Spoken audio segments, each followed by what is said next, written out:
লজ্জা একটা ভাষা, আপনি জানেন না? লজ্জা একটা শব্দ আপনার যেটা জানা নাই কেন?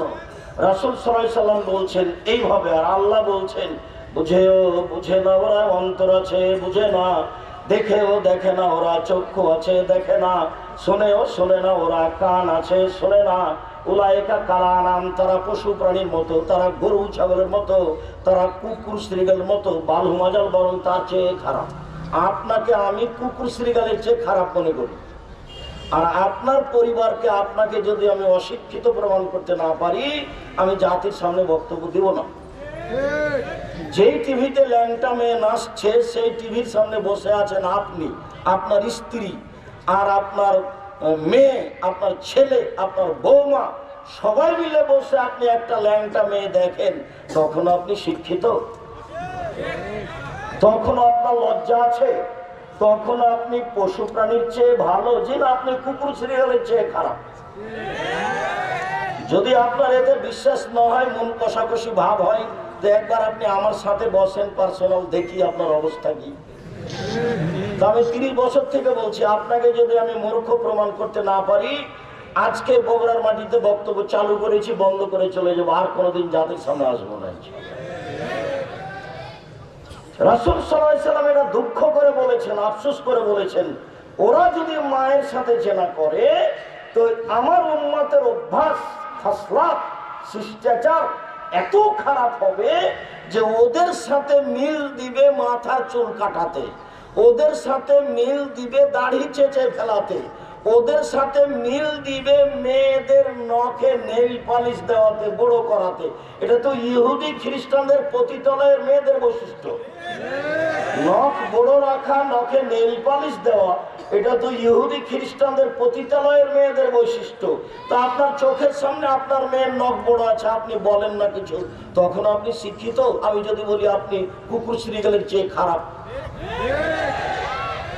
তা আপনাকে তো আমি 30 বছর থেকে বলছি যে নখে নেইল পালিশ দেওয়া, নখ বড় রাখাটা ইহুদি খ্রিস্টানদের পতিতালয়ের মেয়েদের বৈশিষ্ট্য। এটা আপনার হিসাব হয় না কেন? সব নবীদের বৈশিষ্ট্য ছিল 10টা, সব নবীদের অভ্যাস ছিল 10টা, সব নবীদের খাসলাত, স্বভাব ছিল 10টা। তার একটা হলো নখ কেটে ফেলা। আপনারও বড় আছে, আপনার মেয়েরও বড় আছে। আমার উম্মত ইহুদি খ্রিস্টানদের সাথে মিশে যাবে। খ্রিস্টান মেয়েদের দান দেয়নি। তারা যখন মেয়েরা যুবতী হয়েছে, তখন তাদের সাথে জেনা আরম্ভ করেছে। যখন তাদেরকে আর ভালো লাগবে না, তখন তাদের সাথে জেনা বন্ধ করে বৃদ্ধ আশ্রম আগারে দিয়ে দিবে। এই হলো নারী। আর ইহুদি বলেছে যে ওরা তো হলো ডাইনি, মহিলা হচ্ছে ডাইনি, ওরা হলো পেতনি, ওরা স্বামীকে খেয়ে নেয়। বগুড়াতে আজও হাজারো গ্রাম আছে যে গ্রামের মহিলারা বলে যে স্বামীর নাম ধরতে হয় না, নাম ধরলে স্বামী মারা যাবে। এটা হলো ইহুদিদের স্বভাব, এটা হলো ইহুদিদের স্বভাব। ইহুদি বলছে যে ও তো মানুষ নয়, ও তো ডাইনি, ও তো স্বামীকে খায়, ও তো মানুষকে খায়। ও আবার কি? ও কিছুই না, ও কোনো জাতি নয়, ওর 5 পয়সা দাম নয় সমাজে। আপনি আজকে একটা বই কিনে দেখুন, বইয়ের নাম হচ্ছে কেন এই নির্যাতন, কি তার প্রতিকার। বেগম রোকেয়া লিখেছে, অবরোধবাসিনী, মুসলিম মহিলা অবরোধবাসিনী। বগুড়া ট্রেন স্টেশনে বগুড়া জেলার কিছু মহিলা হজ করতে যাবে, তো ওরা পর্দা করে, তো ট্রেনে যাবে ঢাকা, তখন ওদেরকে পর্দার কারণে একটা বড় চাদর দিয়ে 3-4-5 জনকে ঢাকা আছে। তখন টিকিট মাস্টার একটু বের হয়েছেন বাইরে, দেখবেন সবকিছু দেখছেন, অনেকগুলি বস্তা মনে হচ্ছে পর্দা দিয়ে ঢাকা আছে, তো পা দিয়ে লাঠি মেরে মেরে দেখছেন যে এগুলো কিসের বস্তা। বেগম রোকেয়া লিখছে এইভাবে, তাকে নিয়ে আমি না চিনি, তোমার মতো অশিক্ষিত মানুষ নেচেছে। আমি তো বলেছি, আমি কখনো ঠাকুরের গানকে প্রাধান্য দিইনি।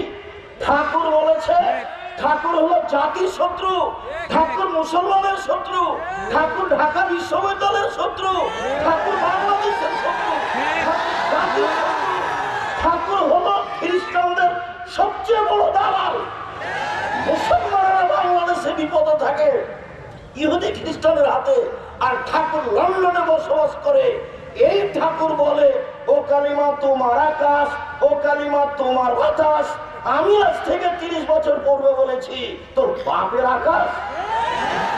সিলেট কোর্টে 5,000 টাকার মামলা হলো। আমি ঠাকুরের অপমান করেছি। আমি ঠাকুরের অপমান করিনি।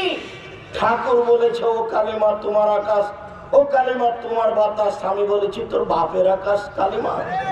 মুসলমানের বাচ্চারা অশিক্ষিত, ও প্রাধান্য দিতে পারে ঠিক ঠাকুরকে, তার গানকে প্রাধান্য দিতে পারে।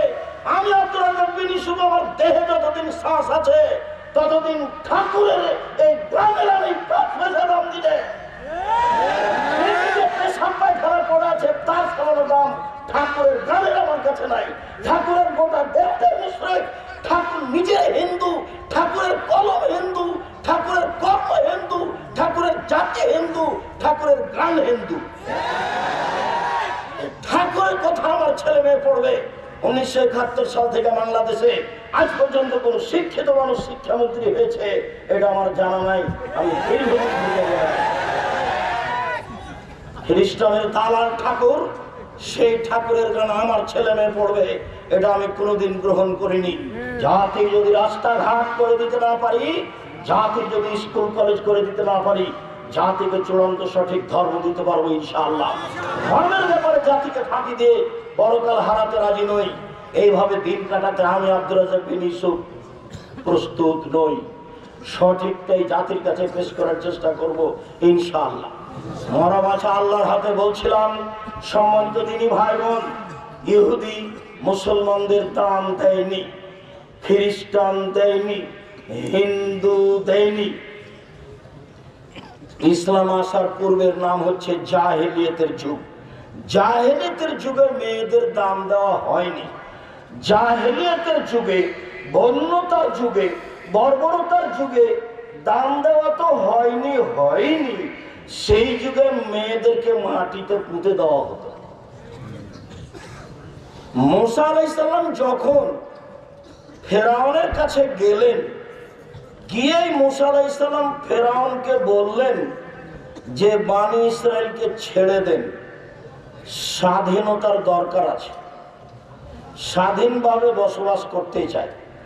আপনি আমাদেরকে দাস দাসী করে রেখেছেন। আমার বংশের লোকেরা আপনার বাড়ির দাস, আর আমার বংশের মহিলারা আপনার বাড়ির দাসী। আপনি তাদের সাথে জেনা করে সময় করে তাদেরকে আপনি এভাবে রাখেন যুগ যুগ ধরে। আপনার বয়সী 1500 বছর। তো আমি এসেছি, আপনি বানি ইসরায়েলকে ছেড়ে দেন। বানি ইসরাইলা, বানি ইসরায়েলকে আমাদের সাথে ছেড়ে দেন। আপনার অধীনে দাস দাসী হিসেবে রাখতে চায় না। লম্বা বক্তব্যের এক পর্যায়ে মুসা আলাইহিস সালাম যখন এই কথা বললেন, আলা ফেরাউন বলল, আলাম নুরাব্বিকা ফিনা ওয়ালিদা, কি ব্যাপার, তোমাকে আমি শিশুকালে বহুদিন লালন পালন করিনি? ওয়ালা বিস্তা ফিনা মিন উমরিকা সিনিনা, তুমি তো আমার কাছে তোমার বয়সের বহু বছর ছিলে। তুমি কি সেই মুসা নও? অফালতা ফালাতাকা আল্লাতী ফালতা, তুমি যা করেছ, তুমি তোমার কর্ম করেছ। এক থাপ্পড়ে তুমি মানুষ মেরেছ। আনতা মিনাল কাফিরিন, তুমি বড় অকৃতজ্ঞ।